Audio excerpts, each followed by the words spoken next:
11 किया होगा।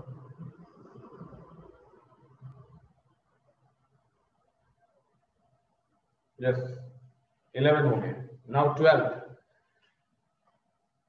दो पिलर हैं इक्वल हाइट के, stand on either side of roadways, road के दोनों साइड है, विच इज 120 मीटर वाइड, जो रोड है वो 120 मीटर वाइड है। At a point on the ground और on the road lying between two pillars, the elevation of pillar are 60 and 30 respectively. Find the height of the each pillar and the position of the point. तो यहाँ पे बहुत सारी चीजें दी हैं। दो pillar हैं, this is the first and second, same height के पिलर हैं और बीच में 120 मीटर रोड है। ठीक, ये पिलर ए पिलर बी दोनों की हाइट सेम है। नाउ एक पॉइंट है ग्राउंड पे, वहां से दोनों के टॉप दिखाई देते हैं, वहां से हम लोगों ने दोनों के टॉप देखे। तो एक था 30 और एक था 60। एंगल ऑफ एलिवेशन मतलब इस टॉप को देखने का एंगल ऑफ एलिवेशन 30 है और इस पॉइंट से उसी पॉइंट से इस पिलर को देखा तो 60 हुआ एंगल ऑफ एलिवेशन। हमको फाइंड करनी है दोनों की हाइट तो सेम है। हम लोग ऐसा मान ले कि यहां से यहां x मीटर है डिस्टेंस, इस पॉइंट का इस पिलर से, पिलर ए बी से सी डी। तो ए बी जो पिलर है उसका बेस यहां से यहां एक x मीटर है, तो यहां से यहां कितना होगा x 120 माइनस x,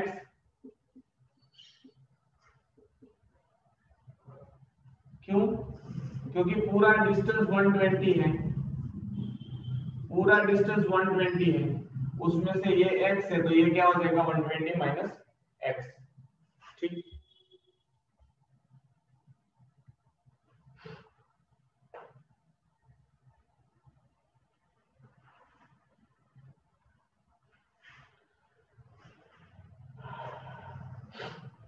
वापस एक बार जरा ध्यान से, दो पिलर हैं, ये वाला और ये वाला, रोड के दोनों साइड है, बीच में रोड 120 मीटर रोड है। ठीक,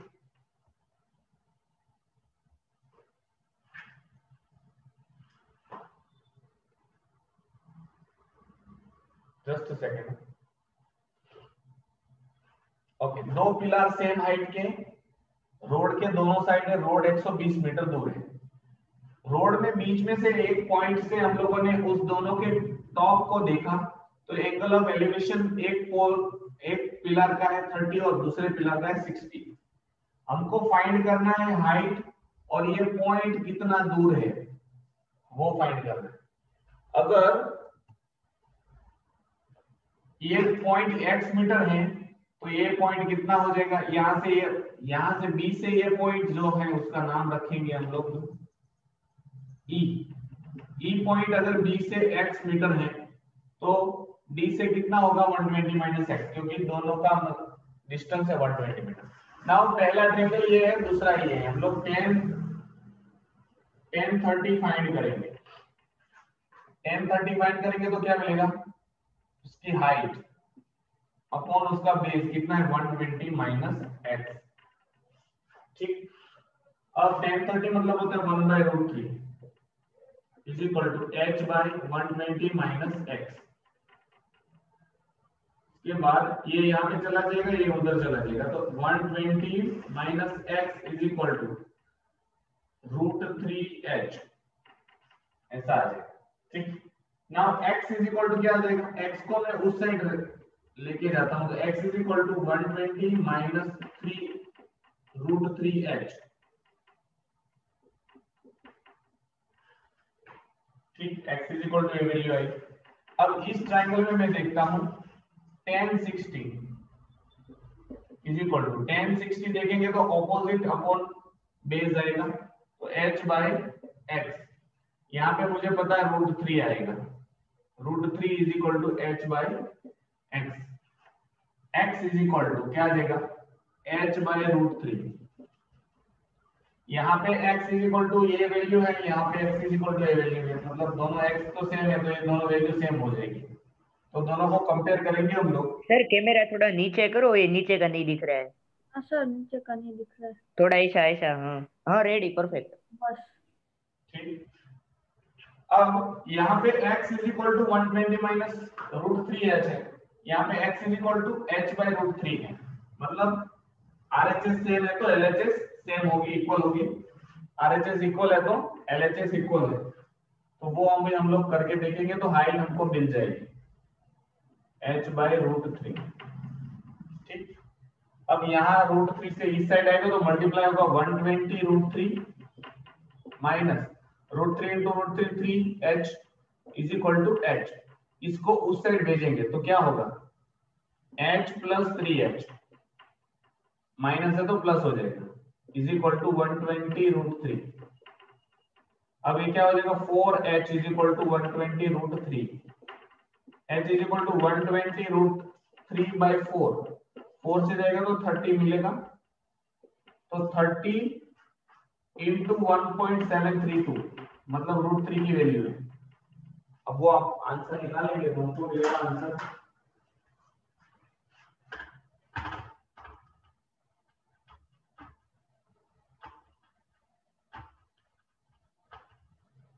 51.96। ठीक, तो पीछे आंसर जो भी दिए हैं जरा देखें। अब आपको x भी फाइंड करना है। ठीक,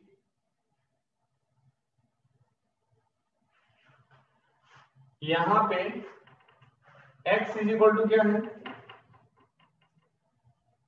x is equal to h root three. h की जगह पे हम लोग क्या करेंगे, 30 रूट थ्री, हम लोग रूट थ्री वाली वैल्यू रखेंगे फ्रॉम दीज, क्योंकि h की जगह पे ये वैल्यू रखी है रूट थ्री, ये वाली 30 रूट थ्री, तो रूट थ्री कैंसिल, तो x की वैल्यू हो जाएगी 30। तो ये पॉइंट यहां से 30 है, तो 120 ये है पूरा, तो ये 30 निकल जाएंगे तो कितना बचेगा, 90, ये इतना होगा। ठीक, तो दो वैल्यू आपको मिलेगी 30 and height of the pillar 51.96।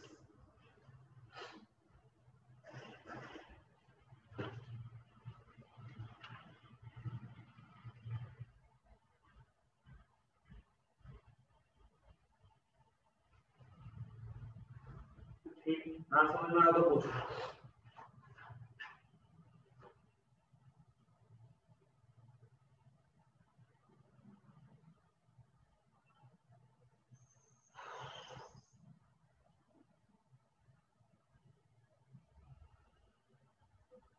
लिख लिया सबने?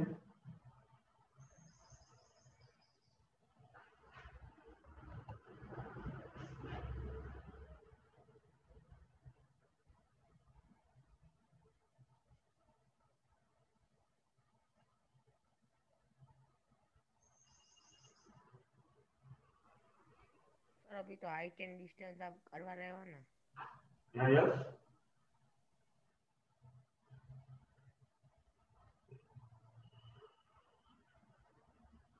ठीक, इरेज करूं, किसी का बाकी है?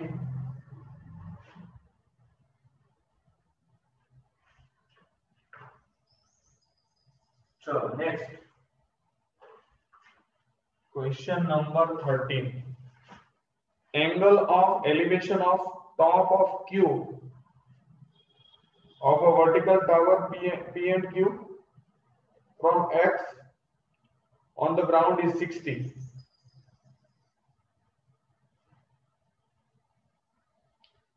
and at a point Y 40 meter vertical above X, the angle of elevation is 45.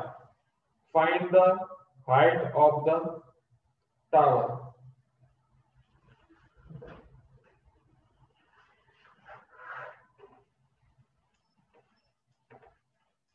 एक टावर है जिनका नाम है PQ, PQ टावर है। ठीक, ये टावर है PQ। ठीक, ये टावर है। अब एक यहां से पॉइंट ऑन द ग्राउंड, यहां से उसका एंगल ऑफ एलिवेशन दिखाई दिया है, वो है 60 degree, 60 angle of elevation from point two the top of the tower is 60। अब कुछ हाइट, उसी पॉइंट से कुछ हाइट तक, मतलब 40 मीटर ऊपर, उसी पॉइंट के ऊपर से उसी पॉइंट को देखा, तो एंगल ऑफ एलिवेशन हमको मिला, वो मिला 45। ठीक, तो हमको height of the tower find करना है। तो ये 40 होगा तो इतना तो 40 होना ही चाहिए, ये 40 है तो ये 40 होगा इतना। ठीक, इसको हम लोग x रखते हैं, या तो बस x रख देते, ठीक, या तो उसको h रखते हैं। Distance between this two point is x, तो ऊपर वाला भी x हो जाएगा, ये वाला।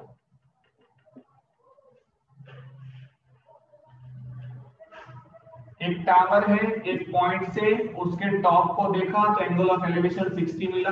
अब उसी पॉइंट से 40 मीटर ऊपर जाके देखा उसी टॉप को, तो एंगल ऑफ एलिवेशन घट गया 45। आपको फाइंड करना हाइट ऑफ द टावर। ठीक, पहला ट्रायंगल अगर हम लोग लेंगे, ये वाला बड़ा वाला, ठीक, ये वाला जो ट्रायंगल है, उसमें tan 60 क्या आ जाएगा? tan 60 आता है h + 40 by x, ये ऑपोजिट अपॉन बेस, ठीक है, हाइट अपॉन बेस। tan 60 √3 होता है, √3 is equal to h + 40 by x। तो हमको क्या मिलेगा? x is equal to x को वहां पे लेते हैं, √3 को वहां पे जाने देते हैं, h + 40 by √3। ये पहला ऐसे छोड़ दो। ठीक, नेक्स्ट, अब इस ट्रायंगल में देखेंगे, ठीक, तो वहां पे tan 45 देखेंगे। tan 45 मतलब हाइट अपॉन x। tan 45 1 होता है, तो x is equal to 1 is equal to h by x, तो x is equal to h। अब यहाँ पे x इज इक्वल टू ये है, यहाँ पे x इज इक्वल टू ये है। LHS इक्वल है तो RHS इक्वल होगा, तो हम लोग h + 40 by √3 is equal to h। ठीक, h + 40 is equal to √3h। 40 is equal to √3h minus h। अब यह दो तरीके से होगा, या तो मैंने वो पहला जो मेथड दिखाया था कि √3 की वैल्यू 1.732 h माइनस h, तो 40 इज इक्वल टू यहाँ पे क्या बच जाएगा 0.732 h बचेगा। अब h is equal to 40 divided by 732 और मल्टीप्लाई बाय 1000, क्योंकि पॉइंट निकल जाएंगे, तो 40,000 40,000 डिवाइडेड बाय 732, तो आपको मिलेगा 54.64। देखा ना, h इज इक्वल टू 54.64। तो बस ये आ जाता है h। तो आपको फाइंड क्या करना है ना, वो उसको इक्वेशन में रखना है। जिनको फाइंड नहीं करना है उसको इक्वल में रखना है। मतलब अगर यहाँ पे x मैंने उधर ही रखा होता तो h इज इक्वल टू क्या आ जाता, √3x by 40 ऐसा। तो यहाँ पे भी वो इक्वल होता, लेकिन वो x की वैल्यू मिलती, फिर उस x की वैल्यू को मुझे यहाँ पे h पे रखनी पड़ती। इससे बेहतरीन है कि मैं जो इक्वल टू में रखने वाला हूँ वहां पे वो वैल्यू होनी चाहिए जो मुझे फाइंड करनी है। अब आपको ये 54.64 मिला। ये पूरा क्या है, हाइट क्या है, यहाँ पे होगा हाइट क्या होगा, पूरी height capital is equal to h + 40 capital H is equal to H की वैल्यू क्या है 54.64 प्लस 40, तो ये क्या आ जाएगा 94.64। लास्ट में फिर प्लस कर लेना।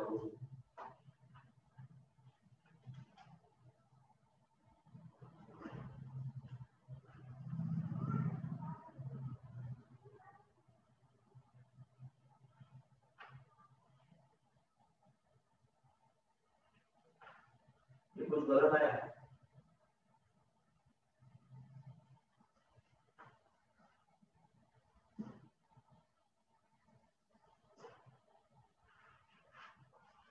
और हमको ये भी फाइंड करना है एक्स क्यू, मतलब ये वाला फाइंड करना है,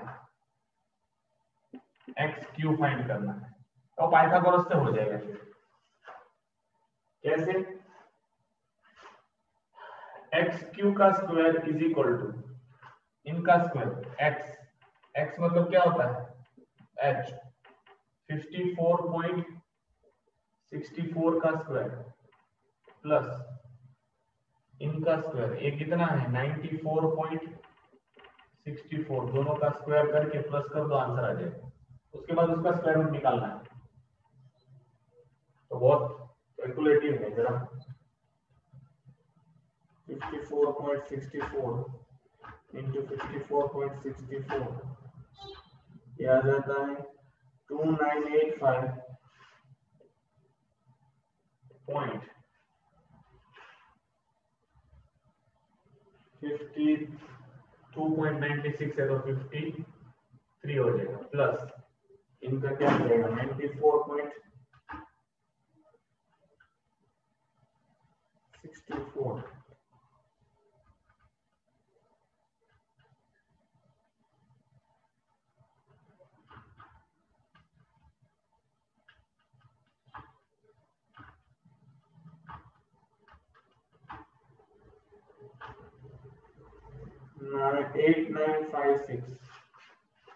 8956 पॉइंट पाइथागोरस लगाए 73। ठीक, दोनों को प्लस करो और फिर उसको स्क्वायर रूट निकालो, 2985.753, तो 11942।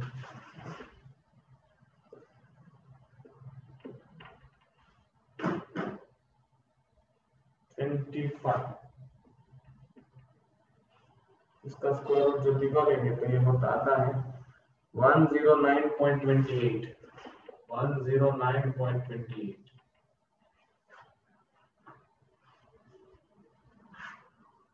ठीक, तो यहां से स्टार्ट किया है ये, फिर ये लिखना है और फिर ये।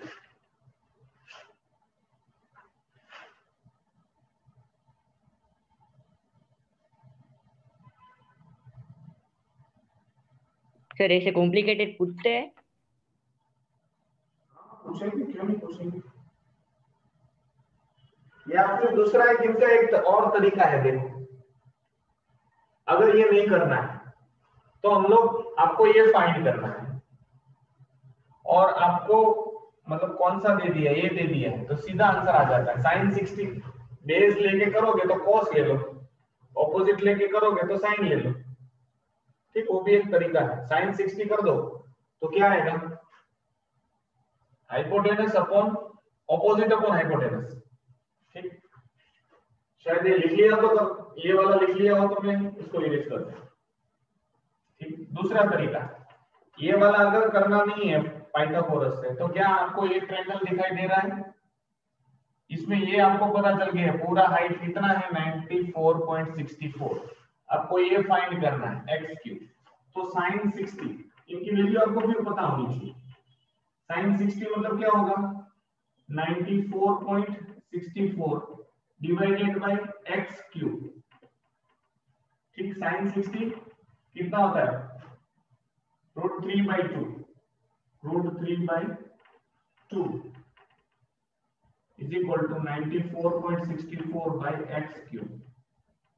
फिर इसको यहाँ पे लेके आओ, इसको वहां पे जाने दो, तो ये मल्टीप्लाई में देगा, डिवाइड में देगा, तो X cube is equal to 94.64 into 2 divided by √3। ये करके देखो ना आंसर आ जाएगा। ठीक, तो दोनों तरीके हैं, आपको जो भी हाँ पूछते हैं 4-5 मार्क्स का होता है भाई, तो सारा डिस्क्रिप्शन भी लिखना पड़ेगा। हो गया?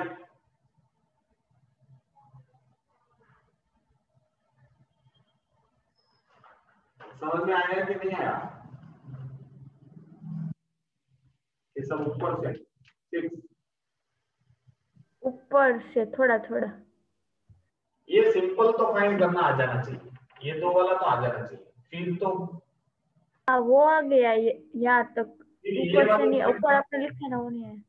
वो वाली फाइंड करनी है, वो तो 2 मेथड दिए, ये तो थोड़ी कॉम्प्लिकेटेड दिया है। अदरवाइज लास्ट तक तो सिंपल था, ऐसा ही पूछते हैं कि शायद कुछ भी, लेकिन ये क्या हो सकता है पॉइंट में फिर मुश्किल रहेगा।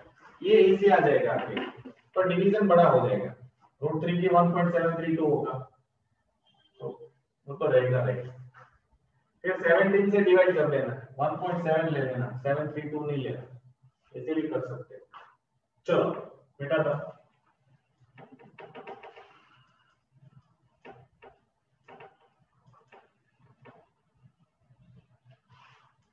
चलो नेक्स्ट जो है वो है 14। A man 1.8 metre tall stand at a distance of 3.6 metre from the lamp post and cast a shadow of 5.4 meter on the ground. Find the height of the lamp post. देखो एक यहाँ पे lamp post है, एक इंसान यहाँ पे खड़ा है, ठीक, जिसकी हाइट 1.8 मीटर है, और वो इंसान 3.6 मीटर दूर खड़ा है उस लैंप पोस्ट से। यहाँ पे लैंप, तो लैंप पोस्ट की वजह से इसका यहाँ पे परछाई गिर रही है, उस लैंप पोस्ट से इनकी परछाई यहाँ पे ऐसे गिर रही है, जो कितनी है, क्या बोला है, 5.4 मीटर। तो ये इंसान है जिनकी 1.8 मीटर हाइट है, हमको इनकी हाइट फाइंड करनी है। ठीक, और कुछ दिया है? अभी मैं इस एंगल को थीटा ले लेता हूं। अब देखो यहां पे भी एक लाइन पैरेलल होगी, ये सीधी लाइन ऐसा मानेंगे हम लोग। ठीक, अब देखो ये एंगल और ये एंगल दोनों सेम होते हैं, क्यों? क्योंकि आपने कभी बहुत बार पढ़ा होगा ऐसा, ये एंगल और ये एंगल इक्वल है। क्यों? कौन सा एंगल हो जाएगा? दो पैरेलल लाइन है, एक ट्रांसवर्सल है, ये एंगल एंगल से इक्वल होता है। कौन सा एंगल है? अल्टरनेट है कि करस्पॉन्डिंग है कि क्या है? कोरिस्पोंडिंग। यस, तो ये थीटा है तो ये भी थीटा आ जाएगा। ठीक, अब ये 1.8 है तो ये भी 1.8 आ जाएगा, और ये वैल्यू आप x रखो, कोई प्रॉब्लम नहीं, ये वाला यहां से, तो यहां से यहाँ x है, यहां से यहाँ 1.8 है, क्योंकि ये जितना है उतना ही यहाँ पे होगा इस पॉइंट। अब देखो मैं यहाँ पे tan थीटा फाइंड करता हूँ, किस ट्रायंगल में? इस ट्रायंगल में tan theta is equal to क्या आएगा? 1.8 बाय 5.4, क्योंकि tan थीटा आपको पता है, tan थीटा मतलब होता है ऑपोजिट अपॉन बेस, या तो हाइट अपॉन बेस। ठीक, तो इसकी वैल्यू क्या आ जाएगी? पॉइंट निकल जाएगा, तो 18 1 जा 18 3 जा 1/3 आ। अब देखो थीटा की वैल्यू सेम है, ठीक, ये 3.6 है तो ऊपर भी 3.6 आ जाएगा, ये वाला। अब इस ट्रायंगल में, छोटे से ट्रायंगल में देखो, यहां पे मैं tan थीटा रखता हूं, tan theta is equal to x by 3.6 आएगा। ठीक, अब इस tan थीटा की वैल्यू दोनों की एंगल वैल्यू सेम है तो tan उसकी वैल्यू भी सेम आएगी, तो यहाँ पे 1/3 है तो इसकी भी वैल्यू क्या आ जाएगी 1/3 is equal to x by 3.6। तो x को उधर ही रहने देते हैं, 3.6 को इस साइड लेके आते हैं, तो x आपको पता है 3 से जाएगा तो 1.2, तो x की वैल्यू आ गई 1.2। Height of the lamp post, height कितनी हो जाएगी x प्लस 1.8, पूरी हाइट कितनी है x प्लस 1.8, तो h is equal to x की वैल्यू क्या है 1.2 plus 1.8 is equal to 3 metre. Height of the lamp post is 3 metre.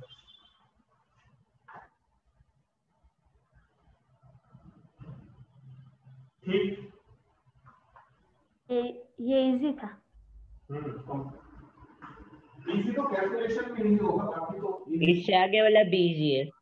हाँ कैलकुलेशन उसमें थोड़ा बड़ा और कुछ इससे आगे वाला तो बिल्कुल इजी है। ठीक आया, समझ में आया? Yes ready ready.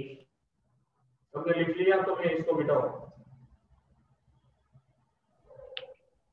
सर हाँ इससे आगे जो किए 12 के आगे 10 11 तक वो कैसे है? सिंपल है, ऐसे ही मतलब ऐसे ही है ना, तो मतलब जरूर ना हो तो नहीं करता कि कर डालता, करना ही पड़ेगा देखो, क्या नहीं करता। तो कर देता। चलो हो गया, चलो क्वेश्चन नंबर 15 ये भी करा। लिखना इतना नहीं है, लिखना ज्यादा पड़ेगा आपको, ये तो मैं सॉल्व करना सिखा रहा हूँ। यहाँ पे स्टेटमेंट वो सर लास्ट में आप बोलना, हाँ? जब आखिरी आखिरी दिन हो ना तब आप बोल देना कि इसमें इतना लिखना है, इसमें कितना लिखना है, वो सब। हाइट यहाँ पे एबीसीडी नाम देना और कुछ नहीं। यहाँ पे AB is the height of the pole, CD is the height of the that person। फिर डिस्टेंस लिखना है, this is the distance from the base of the pole और लैंप पोस्ट जो भी है, this is the distance of head, क्या बोलते हैं शेडोज हेड फ्रॉम फुट। ये सारी चीजें लिखनी है। This is the angle, this is also angle, this are the same because of corresponding angle. ऐसे 2-3 स्टेटमेंट लिखने पड़ते हैं, उसके बाद सॉल्व करना है और लास्ट में जब आंसर आ जाए तो यहाँ पे भी आपको स्टेटमेंट लिखना है that is one, मतलब आपको therefore height of the lamp post is 3 metre, ऐसा स्टेटमेंट लिख के आंसर देना। ठीक, पहले सॉल्व करना तो सीख जाए, फिर तो सारी चीजें इजी हो जाती, 2-3 स्टेटमेंट लिखने हैं। एडजॉइनिंग फिगर दी है, a man stands on the ground at a point A which is on the same horizontal plane as a B. The foot of the vertical pole BC, the height of the pole is 10 meter. The man's eyes is 2 meter above the ground and he observes the angle of elevation of the seat, the top pole as a x, where 10x is 2/5. Calculate the distance of AB meter. देखो बहुत simple है,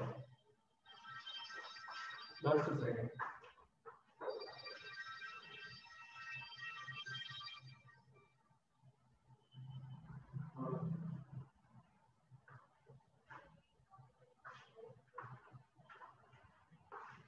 तो ये जो इंसान खड़ा है, पहले तो पोल लिख लेते हैं, 10 मीटर का पोल है। यहाँ पे एक इंसान खड़ा है, ठीक, उसका नाम दिया है एबीसीडी चोटी दिया हुआ, बीसी पोल है, फिर एडी इंसान है। इस इंसान की हाइट 2 मीटर है। इनके हेड से मतलब 2 मीटर ऊपर से उन्होंने देखा, तो यहाँ पे जो एंगल बन रहा है वो बन रहा है एक्स। ठीक, तो ये सारी चीजें हमको फाइंड करनी है। तो आपको पता है ये 2 मीटर होगा, तो ये ऊपर वाला 8 मीटर होगा, मतलब इतना, क्योंकि टोटल 10 मीटर है। 10 मीटर था, उसमें 2 मीटर ये है, तो 2 मीटर निकाल दो तो ये वाला हो जाएगा 8 मीटर। डिस्टेंस x है, ठीक, तो ऊपर वाला भी डिस्टेंस क्या, सॉरी x नहीं रख सकते क्योंकि एंगल का नाम है, तो हम लोग डिस्टेंस को जो भी नाम दे दें, a नाम दे देते हैं। a अगर डिस्टेंस a है तो ऊपर भी a हो जाएगा, ठीक। आपको पता है कि tan x, इस ट्राइंगल में tan x हम लोग फाइंड करेंगे तो क्या मिलेगा 8/a। अब आपको tan x की वैल्यू दे दी है, tan x is equal to 1 by क्या दिया है 2/5,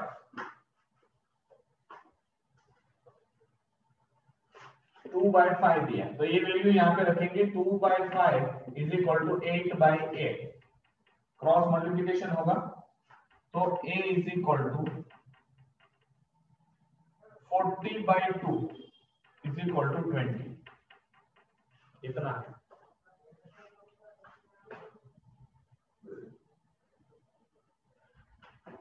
सर ये 2.2/5 कहाँ से मिला? एक क्वेश्चन में दिया है, क्वेश्चन में बोला है tan x की वैल्यू है 2/5, बहुत सिंपल सा था।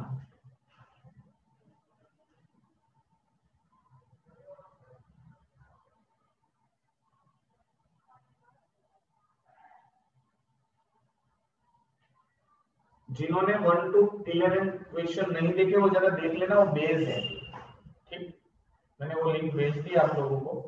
तो फर्स्ट सेकंड थर्ड ऐसे हैं, बहुत कम है, मतलब 2 घंटे भी नहीं है, 2 घंटे के आसपास है, वो जरा वो उनके लिंक देख लीजिए। हम लोगों ने 11 तक पढ़ा है, फिर आज 12 से स्टार्ट किया, ठीक, क्योंकि आप पहले दिन है तो थोड़ा मुश्किल रहेगा, क्योंकि वो बेस आपका 2 दिन का था, जो नहीं आए थे उनको तो नहीं पता चलेगा, थोड़ा कम पता चलेगा,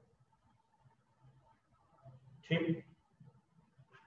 चलो नेक्स्ट क्वेश्चन करने से पहले all of you please rejoin the lecture, rejoin हो जाओ पहले, उसके बाद हम लोग आगे का